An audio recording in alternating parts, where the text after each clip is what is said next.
Welcome to Miguel's Garage. I'm on a mission to turn every one of my die-cast cars into reality, one car at a time. And this Bentley is one of them.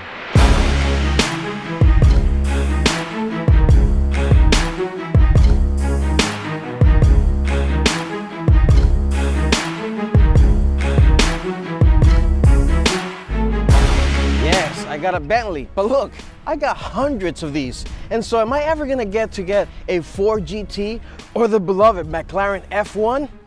I don't know, there's only one way to find out. So subscribe, like, and comment below. Follow me on this journey. We'll get there together. So yes, I got a Bentley, a 2007 Bentley Continental Flying Spur. And this is quite a special car. And yes, just at a first glance, it looks like a nice British luxury sedan. But trust me, this car is a beast. Now, let me start right with the engine. Let me pop the hood and share with you this amazing W12 motor hiding right underneath. And we'll talk a little bit more about the engine and how it came to be later on. One of the first quirks features of these, to pop the hood open, you just lift it a little bit, the B pops up, you lift it up,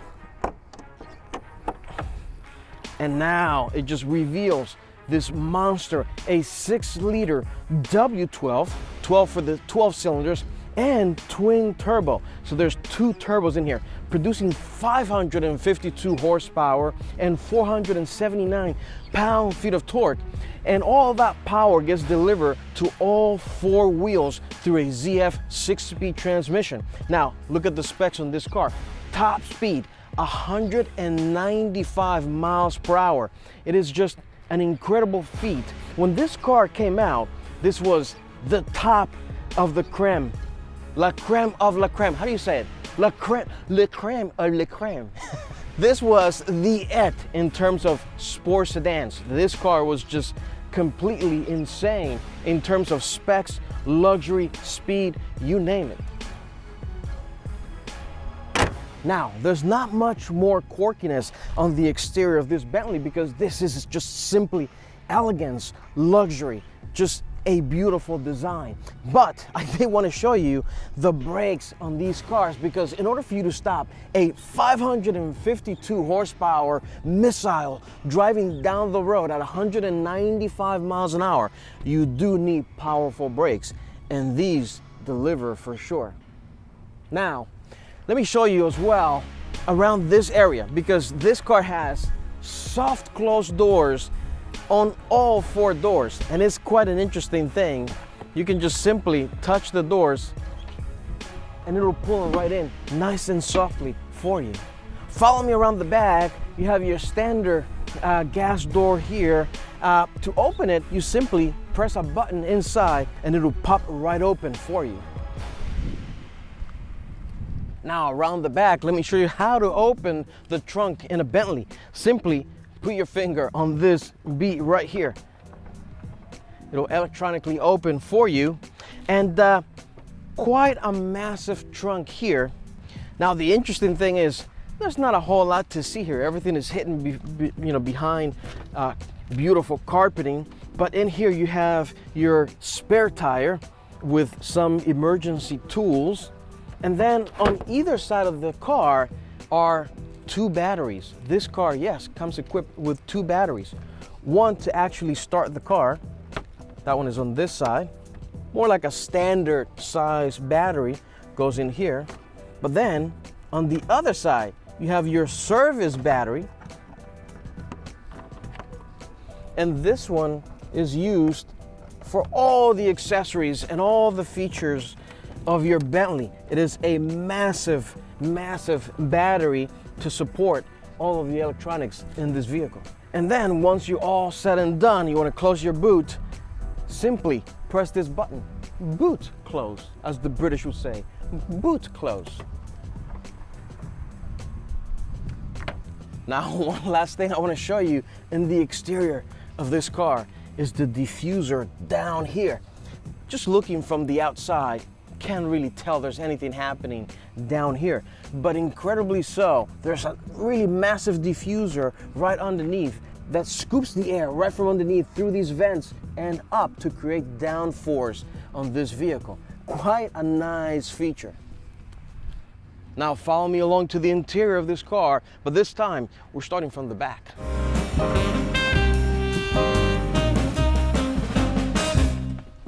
Oh yeah, what an elegant interior this is. First, one of the coolest features in here, in my opinion, double cup holders, individual cup holders. Because why do you want two to pop out? No, I want just what I need, okay? Just what I need.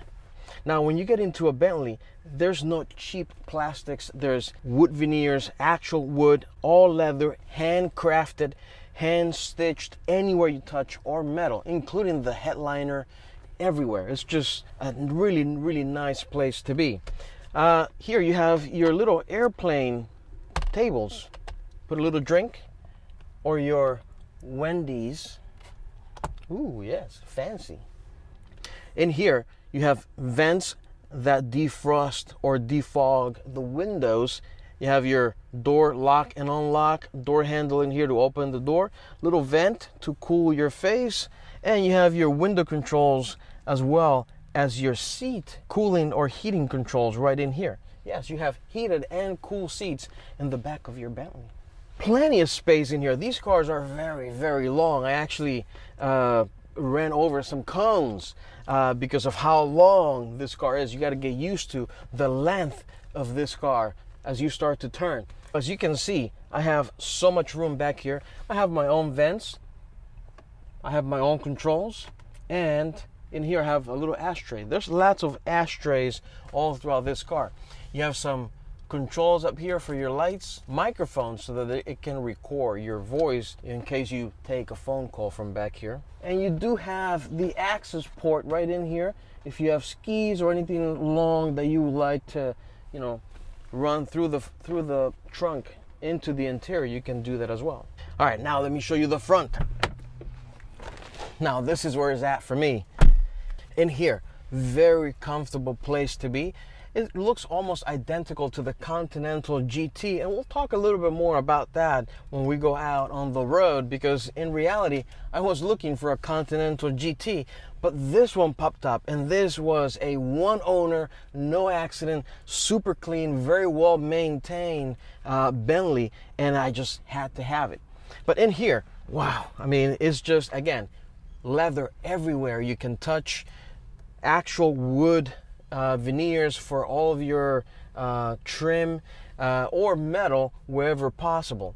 I really like how the wood veneers go all the way into the window right here at the very top. It's a very unique, very distinctive detail. There's lots of buttons, lots of features in this Bentley. Now, this is part of the VW group design, and as such, you're going to find a lot of features, a lot of electronics from VW cars. In this case, the Phaeton. This electronic media system is straight out of the VW Phaeton, and we'll talk a little bit more about that on the drive as well.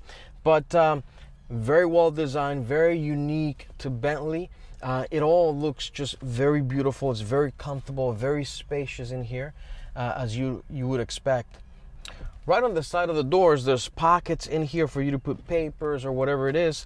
As you enter your Bentley and you have your Bentley key, okay, there's multiple options to start the vehicle. You can either pop the key open, very VW of them, or you can just simply start the engine start-stop button right in here. So let's take a listen to that.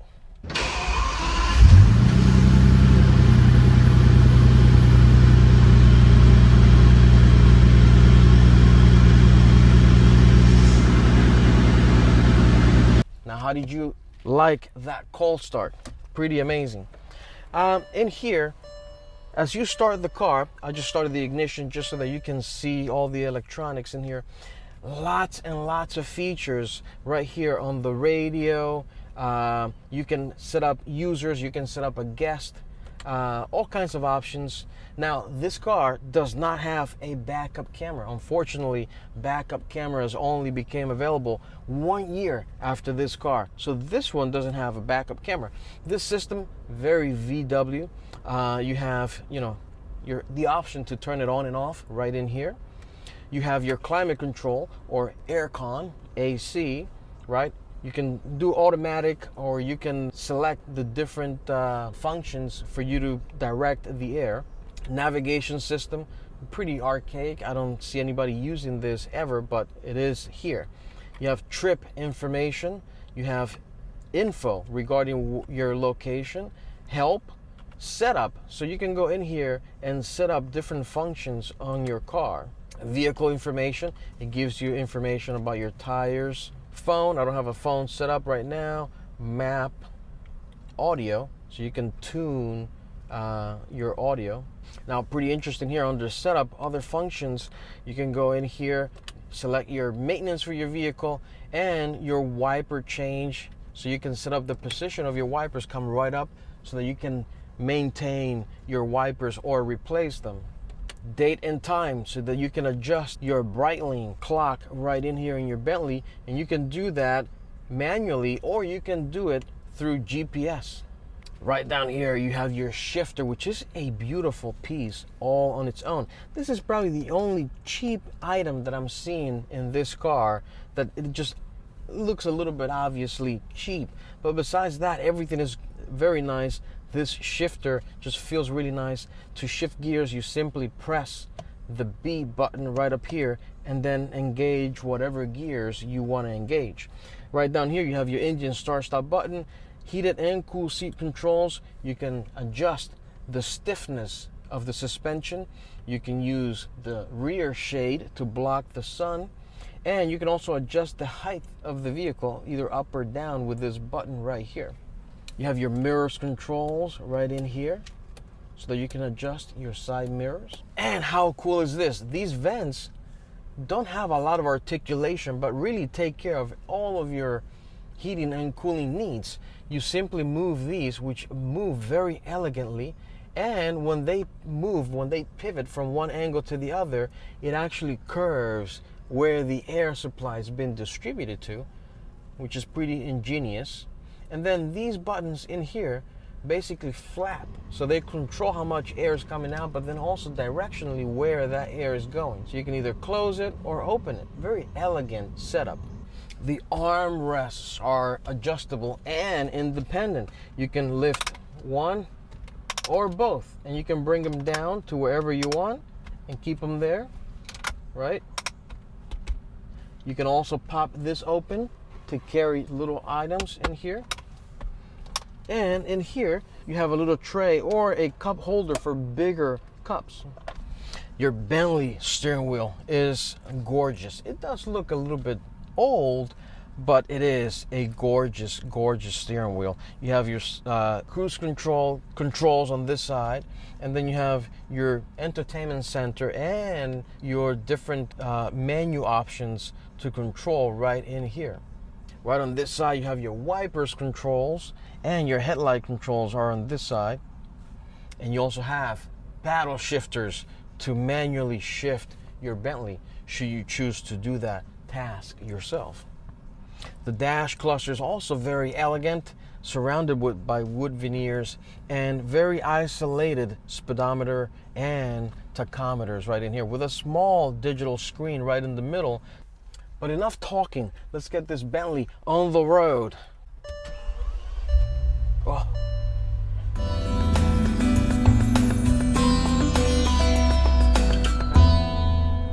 Now driving the Bentley, we're suffering from a little bit of a low light as it is raining. We got rained on a couple times, but here we are driving the Bentley on a beautiful back road in Florida. And I gotta say, driving a Bentley is like you would expect. It is a sublime, very comfortable and quiet experience. And one of the things that surprised me the most when I first drove it is actually how smooth it is to get going. There is no rush, there's no sudden acceleration or anything in this car. It's just very, very smooth. And it doesn't mean it doesn't go fast. It goes very fast, but it's just very smooth. Now, one way to demonstrate that is this. So we're coming up to a stoplight, and I'm gonna show you exactly, how smooth this car gets going. And I think it has a lot to do with the torque converter. Let me take the phone here. As you can see, I'm barely going, and I'm already 2,000 RPM. I'm hitting 20 miles an hour, and now 30, now 40. Now again, I'm giving it just very little, very normal gas, but the car, it starts going at around 2,000 RPM. I think that was done intentionally. I think that was done just to smooth out that spike, that initial spike. A lot of cars, when you just give it gas, they get going, right? The torque converter is just active and ready to go. In this car, you have to build up those RPMs for the car to, actually get going. And that, I think, smooths out the movement of the car. Even when you floor it and the car just jerks into the next gear, this car doesn't do that. It just smoothly gets into that next gear. And then it really unleashes all that power and gets you going. It's quite an interesting driving experience. But again, this is not a sports car. This is a Grand Touring sedan. Brakes on this car are very smooth, and they will stop you on a dime, and also very smoothly. Visibility is quite good. I do have to say that I feel kind of, a little bit weird in terms of, taking my eyes off the road. I feel like this car kind of wanders a little bit. I guess it's because of its size and just how much steering angle and steering input you have to give it for the car to turn. I don't feel like it's just a regular car that I can just, take my eyes off the road and look around. I feel like I have to pay attention. It's quite an interesting driving experience, driving a Bentley. I don't know if anybody has had that same driving experience, but if you have, let me know. It is very quiet in this cabin, as you can imagine. You have tons of insulation, very thick glass all around you, plush carpeting, leather everywhere to absorb all of those sounds and vibrations from the road. Now, as I mentioned before, this is a VW product. VW actually purchased Bentley after an arduous fight with BMW. They won, and they purchased Bentley in 1998.